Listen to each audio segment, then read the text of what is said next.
অন্যান্য প্লেয়াররা রান পেলেও চ্যাম্পিয়ন ট্রফিতে ভারতের সাফল্যের অধিকাংশই নির্ভর করবে রোহিত বিরাটের ফর্মের ওপরে। জলওয়া है हमारा।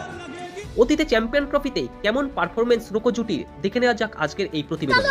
20 ফেব্রুয়ারি বাংলাদেশের বিরুদ্ধে ম্যাচ দিয়ে আইসিসি চ্যাম্পিয়ন ট্রফি 2025-এর অভিযান শুরু করবে ভারতীয় দল।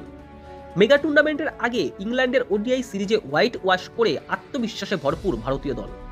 ইংল্যান্ডের বিরুদ্ধে ওডিআই সিরিজের আগে ভারতীয় দলের সবথেকে দুই অভিজ্ঞ মহাতারকা বিরাট কোহলি ও রোহিত শর্মার ফর্ম নিয়ে চিন্তা ছিল, কিন্তু রোহিত একটি শতরান ও বিরাট শেষ ম্যাচে অর্ধশতরান করে ফর্মে ফেরার ইঙ্গিত দিয়েছেন।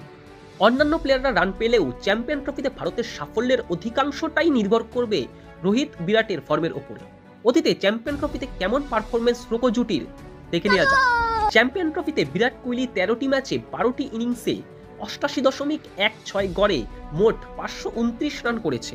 তার স্ট্রাইক রেট 92.32। 12টি ইনিংসের মধ্যে 6টি ইনিংসেই তিনি নট আউট ছিলেন। এই প্রতিযোগিতায় কোহলির সর্বোচ্চ স্কোর ছিল 96। অপরদিকে ভারতীয় দলের বর্তমান অধিনায়ক রোহিত শর্মার ব্যাটও কিন্তু কথা বলে এই প্রতিযোগিতায়। চ্যাম্পিয়ন ট্রফিতে 10টি ম্যাচ খেলে হিটম্যান 53.44 গড় ও 82.50 স্ট্রাইক রেটে মোট 481 রান করেছে। তার সর্বোচ্চ স্কোর ছিল 123 রান। ফলে রোহিত ও কোহলির অতীত ফর্ম কিন্তু তাদের পক্ষেই রয়েছে। তবে দীর্ঘ 8 বছর পরে ফিরছে আইসিসি চ্যাম্পিয়ন ট্রফি। সময় বদলে গিয়েছে অনেক, সেই পুরনো ফর্ম রোহিত কোহলি ধরে রাখতে পারবে কিনা সেটাই এখন দেখার।